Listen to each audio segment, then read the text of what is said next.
Hello students, तो आज से मैं स्टार्ट करने जा रही हूँ 12th एनसीईआरटी का फर्स्ट चैप्टर जिसका नाम है रिप्रोडक्शन इन ऑर्गेनिज्म। इस चैप्टर में दो पर्टिकुलर टॉपिक हैं, asexual reproduction and sexual reproduction. So sexual reproduction और asexual reproduction, each and every organism can live only for a certain period of time. जितने भी ऑर्गेनिज्म होते हैं उनका एक पर्टिकुलर टाइम होता है, ठीक है। The period from birth to the natural death of an organism represent its life span. Life span क्या होता है कि किसी भी चाहे वो कोई भी हो, मैं हूँ, आप हो, या कि हर एक या जानवर हो, कोई भी हो, उनका जो पर्टिकुलर टाइम होता है वो फिक्स होता है और उसी को हम फ्रॉम बर्थ से, यानी कि जब भी वो उनका बर्थ हुआ नेचुरल डेथ तक को हम लाइफ स्पैन कहते हैं।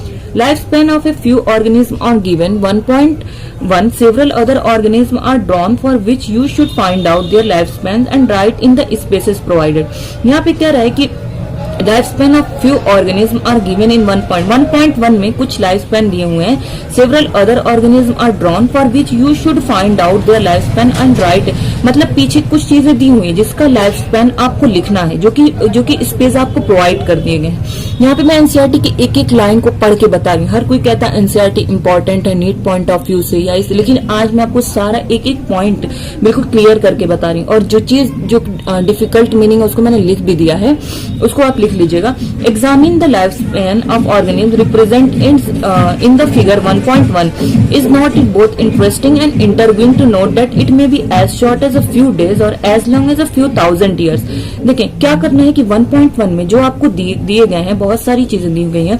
कह रहे हैं यहाँ पे बहुत ज्यादा अजीब सी बात नहीं है कि कुछ चीजें हैं जिसकी तो सिर्फ कुछ दिन ही लाइफ स्पैन है, मतलब जिंदगी उसकी कुछ दिन तक ही है, और कुछ ऐसी हैं जिसकी 1000 ईयर्स है, ठीक है। Between this two extremes are the life span of most other living organism. You may note that life span of organism are not necessarily correlated with their sizes. तो यहाँ पे ये बताने की कोशिश कर रहा है कि लाइफ स्पैन का मतलब ये नहीं हुआ कि आप साइज से उसको कोरिलेट करें, क्योंकि कई बार ऐसा होगा कि देखने में कुछ चीजों का साइज बिल्कुल सिमिलर सा ही है। जैसे क्रो और पैरट की बात करें तो इनका साइज सिमिलर है, लेकिन फिर भी जो इनके लाइफ स्पैन में ह्यूज डिफरेंस है। उसी तरीके से यहाँ पे कह रहा है कि are not very different yet the life span show a wide difference. Similarly a mango tree has a much shorter life span as compare to a peepal tree. देखें मैंगो ट्री और पीपल ट्री की अगर मैं बात करूं तो इनके भी लाइफ स्पैन में ह्यूज डिफरेंस है, मगर क्योंकि हम इसको साइज से नहीं ले रहे, मैं इसके पर्टिकुलर टॉपिक पढ़ा भी रही हूँ, फिर उसके नोट्स भी दे दूंगी इसी टॉपिक के। What ever be the life span, death of every individual organism is a certainty.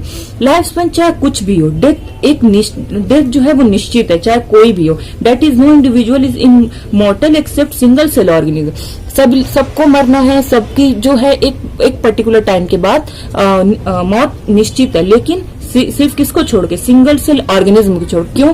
क्योंकि यहाँ पे जो पेरेंट सेल होता है उसको डिवाइड करके वो 2 डॉटर सेल बना लेते हैं, फिर डॉटर सेल डिवाइड करके 2 से 4, 4 से 8 इस तरीके से बना लेते हैं, ओके।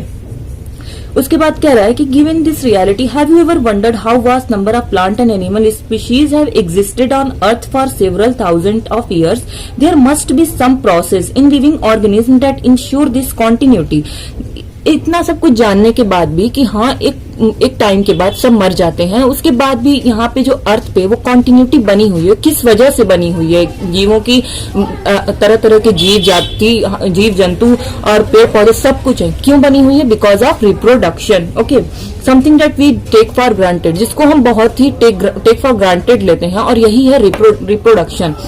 अब हम फिर है सब मैं एक एक लाइन के बारे में बता रही हूँ, जो आपके बोर्ड एग्जाम हो चाहे कोई भी कॉम्पिटिटिव एग्जाम हो, सब में आपको हेल्प करेगा। तो एक एक लाइन को देखिए, उसकी मीनिंग, कोई भी मीनिंग डिफिकल्ट लगे तो उसकी मीनिंग भी मैं बता दूंगी। तो ये हर एक जगह पे ये आपको बहुत अच्छे से काम देगा, ओके स्टूडेंट्स।